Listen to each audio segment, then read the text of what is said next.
motherfucking relay. We're covering today's top boxing news. Okay, we'll start with this. Announced 2 or 3 days ago, Dina Thorslund's next fight, her next defense of both her WBC, WBO, and Ring Magazine titles set to go down in late summer, late August, against Terumi Nuki Of Japan. in a show that's being billed as The Last Dance. What could be Dina Thorslund's last dance, last fight in the foreseeable future. The word around the campfire is that Dina Thorslund may retire after this to make an addition to her existing family. She wants to have another kid. She's getting married soon. She wants to have another kid. And unless somebody steps in from outside of Denmark with a boatload of cash for her to unretire, she may end up staying retired. Not exactly good news as it pertains to what is the best fighter, the very best fighter at 118 pounds. And I dare say 122, just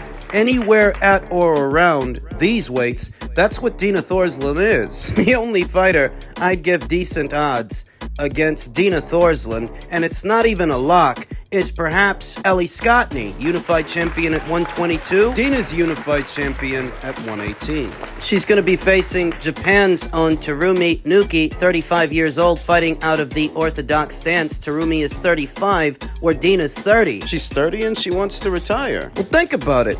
There are only 2 other champions at this weight.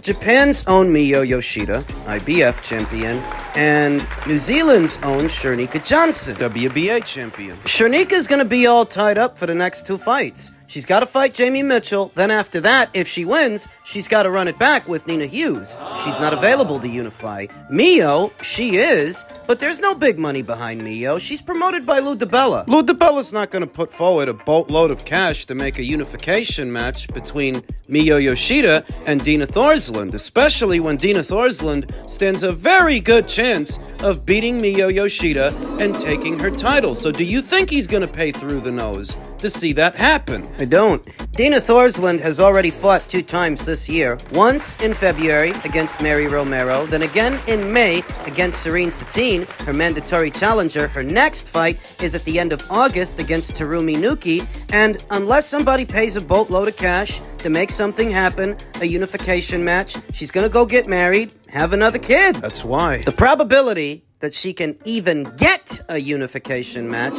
with one of the other champions at the weight is pretty slim to nil. She doesn't see much reason to stick around. There are other things she'd rather be doing. If she could get those 2 fights, she'd win. I give Dina Thorslund the best odds to become this division's undisputed champion if the powers that be behind the scenes could make it all happen. But that's the problem. I think she would beat Miyo Yoshida. I think she would beat Shernika Johnson. I think she'd beat some of the champions up there at 122. She used to be a champion up there herself. If she went back up, I'd give her decent odds to beat some of the girls up there. But it takes money to make money. It takes money to make those fights happen. And without a generous financier, a benefactor, to make all of that happen, Dina doesn't see much reason to stick around. Just keep making defenses of both her WBC and WBO titles. Yeah, she could probably do that just to stay active. I mean, I don't want her to retire, but I see what her reasoning is. Her hierarchy of thought. So she is set to return, perhaps for the last time at summer's end, at the end of August. Not what I expected, not what I thought would happen at this weight. Up until recently, I didn't even know that Dina was contemplating retirement because she's only 30 years old. But that's the story. Dina Thorslund may be calling it a career very soon, and the 2 alphabet titles she currently holds on that premise could soon become vacant and available for 2 other fighters to fight for them. That the landscape at 118 is about to change very soon.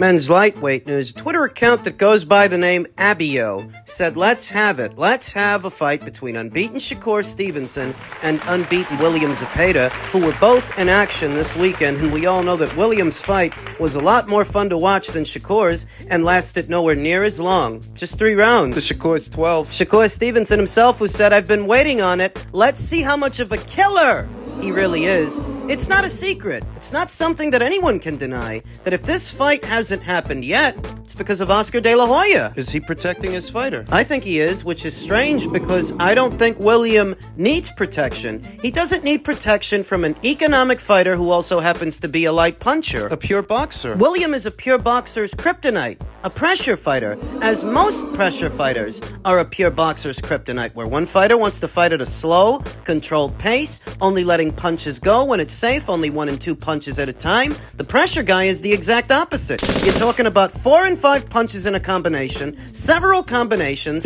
several times throughout the course of a 3-minute round, as often as possible. That's what makes pressure fighters pressure fighters. It's all in the name. It's the pressure, the pace, that causes the pure boxer to wilt. And more often than not, that's how this stylistic matchup plays out. Whether you're talking about Jarrett Hurd pressuring Erislandy Lara, Shavkat Rakhimov pressuring Zelfa Barrett, Artur Beterbiev pressuring Marcus Brown. Usually the pressure guy wins, and if nothing else, usually the pressure guy gives the pure boxer hell, like Gustavo Lemos gave Richardson Hitchens hell. Gustavo Lemos, who a lot of people was the rightful winner of that fight, but he got jobbed. He got robbed on the cards. They gave the victory to Richardson Hitchens, allowing him to stay an unbeaten fighter. That's how it plays out, more often than not. Stevie Sparks against Montana Love. Roman Villa against Rashidi Ellis. David Benavidez against Demetrius Andrade. More often than not, if you put a pressure fighter in there with a pure boxer, pressure guy wins, and if he don't win, he still gives that pure boxer hell. So does William Zepeda give Shakur Stevenson hell? Does he beat Shakur Stevenson? I've watched Shakur's entire career from the beginning of it up until this point. And what I see is that tactically and technically, he's very sound, textbook, defensible, and even talented. But for me and my money, he just doesn't throw enough. And what he does throw doesn't have enough on it that he can keep William off of him or out of the pocket. I don't see it. I'm not sorry. I'm not tied to the hip to Shakur Stevenson or his fans. I don't pledge fealty or allegiance to Shakur Stevenson. I'm just a boxing fan talking about boxing matches. And usually, when you put these two styles in the ring, the pressure guy wins. Why? Because you want to fight at a slow, controlled pace when it's safe, only letting go of 1 or 2 punches at a time, where this guy is going to throw 4 and 5 punches at a time. And maybe 3 of the punches don't get in, but the last 2 might. Pressure guy's got the lungs to do that.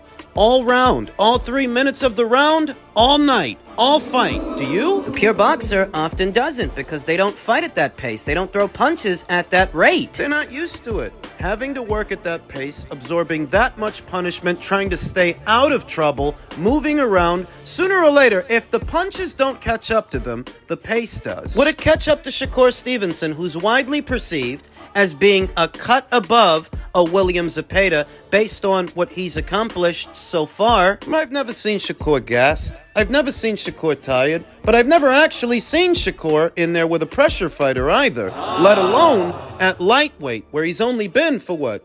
2 fights now? 3? I haven't seen him in there with a pressure fighter. And don't say Oscar Valdez just because he's Mexican. Just because he's Mexican doesn't make him a pressure fighter. Oscar's actually more of a boxer-puncher. You saw that in the Liam Wilson fight, and you saw it before that in the Miguel Burchell fight. Oscar's not a pressure guy. Jamel Herring is not a pressure guy. This guy that he just fought, Artem Haratunian, he's not a pressure guy either. Neither was Edwin De Los Santos. I expressed this sentiment via X this weekend, that William Zepeda might be all wrong for Shakur Stevenson, even though Shakur's asking for him, and I got the usual responses from the usual suspects saying the usual. All these motherfuckers do is repeat themselves and make Mayweather references. Like one guy who goes by the name Super General. He likened Shakur Stevenson versus William Zepeda to Roman Villa versus Jaron Ennis. Jaron Ennis is not a pure boxer. This was called a boxer-puncher. He boxes when he needs to, and he punches when he needs to because he can punch. Shakur's not a puncher. Another original thinker that goes by the name Respect Law said, pressure, huh? Did you not see why Crawford did to Spence what Shakur did to Valdez? Crawford can punch. He's literally knocked out every welterweight they've put in front of him since he got there, whereas Shakur, He hasn't racked up a knockout since Yoshino. 3 fights ago. Shakur is not a knockout merchant. The guy brought up Shakur's fight with Oscar Valdez. Oscar Valdez. And what did I just say about Oscar Valdez? Oscar's not a pressure fighter. You're only making that association between Oscar and pressure fighting because he's Mexican. You don't know what pressure fighting is. And you should shut the fuck up. Shut the fuck up. Another original thinker that goes by the name Tip Bayless, who often calls into the boxing voice, said, Shakur's punch precision is too good for a fighter like William Zepeda, even with his punch output. What's too good? What's so good about it? Shakur's body work will slow Zepeda down. Sounds good. What's even funnier is, only one of those two guys finished their opponent this weekend with a body shot. And it wasn't Shakur Stevenson. It was actually William, who finished Giovanni Cabrera with a body shot. What are you trying to convince me of? That Shakur's more of a body puncher than William Zepeda? Or that he punches harder than William Zepeda? Mike Wynn told me, I respectfully disagree. Shakur will improve his game to the level of opposition, will outbox Zepeda, who I rate highly, has better IQ and ring generalship. Look at all those buzzwords. So many buzzwords from so many people that are ready to disagree. So ready to disagree with a complete stranger online, they can't even adequately describe how Shakur wins the fight. Doing what? By doing what? You schmucks don't pay attention. Another original thinker that goes by the name Jacob said, y'all said the same shit with Valdez, wrap this shit up. Who's y'all? Y'all finna be calling Zepeda average after Shakur is done with him. I picked Shakur to beat Oscar Valdez. What the fuck are you talking about? And Oscar Valdez is not a pressure fighter. How many times do I have to say that? Do you think he's a pressure guy just because he's Mexican? Fucking idiot. It's all just the same shit. Cookie cutter comments. No insight, no observation. You think you sound smart? Because you have an affinity for boring fighters. A vetted interest in a boring base style that most people don't actually want to watch. That you think you can harp to a complete stranger online over how he views a potential matchup. What's the point? The point being that even in the contest between man and steer, the issue is not certain. How many of us were certain that Devin Haney would beat Ryan Garcia? How many? Because Devin is too good, too slick. That you think it's outside the realm of possibility that a pressure fighter might beat a pure boxer Who ain't big on power, ain't got much of a work rate, clearly has an aversion to engaging. doesn't engage because, like many pure boxers, he doesn't want to take the lumps. He don't like the heat in the kitchen. That's why Jarrett Hurd, in spite of being viewed as a more simple fighter than Erislandy Lara and Tony Harrison, he still beat them both. Two pure boxers. That you think it's outside the realm of possibility that a volume puncher who can let go of 4 or 5 punches at a time several times in a round might fluster Shakur Stevenson. He's not big on power. I don't think he takes the best punch, which is why he's so averse to getting hit, the way many pure boxers are. Not that anybody wants to really get hit, but some guys can handle it better than others. Pardon me for saying so, but William might be a tougher assignment for Shakur than Shakur and his supporters realize.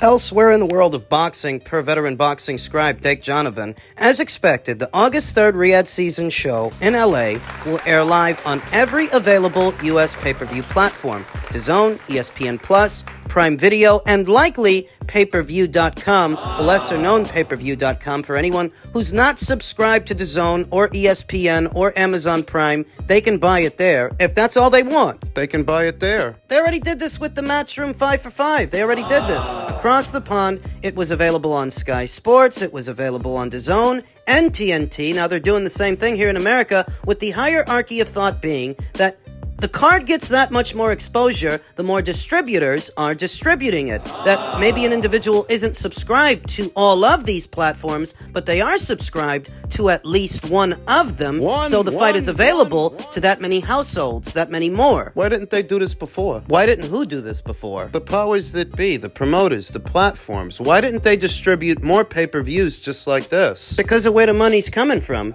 The money to pay for this show is not coming from DAZN. It's not coming from ESPN+. It's not coming from Prime Video or pay-per-view.com. It's coming from the Saudis. That's where the money's coming from. And because they're the ones paying for it, they so reserve the right to use as many distributors to distribute the show as possible. That's why. Where before, fight might be on DAZN involving DAZN fighters paid for by DAZN. ESPN does a pay-per-view featuring fighters that fight on ESPN. On ESPN's dime. That's not the situation here. Like I said, ESPN ain't the ones paying for this, or DAZN, or Prime Video. The Saudis are paying for it. That's why they can spread it across this many platforms, which isn't the norm. Or it wasn't. They're trying to change that. In an effort to maximize the exposure the card gets by being advertised on all these platforms and being available on all these platforms to raise awareness in order to bring in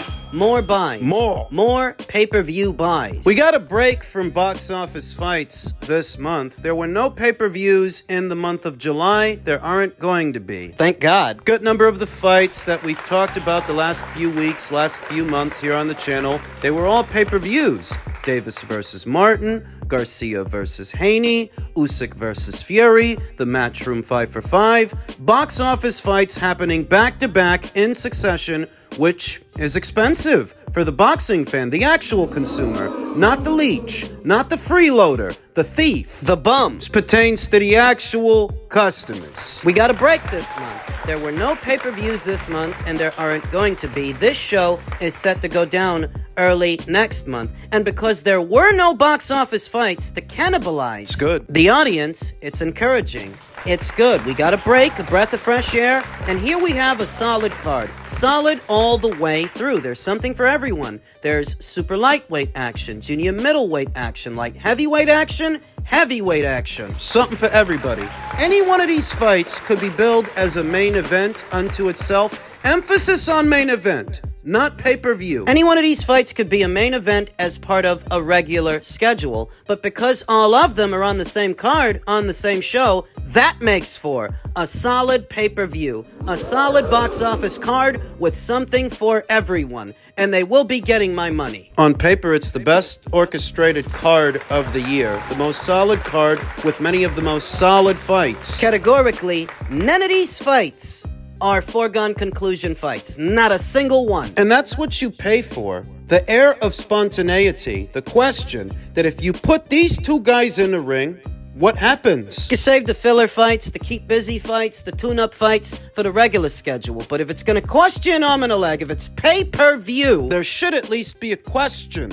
Who wins? And I like it. For me, this is the most solid card, the best looking card of the year so far. But the year's not over, and there's still room for the Saudis to outdo themselves. They might.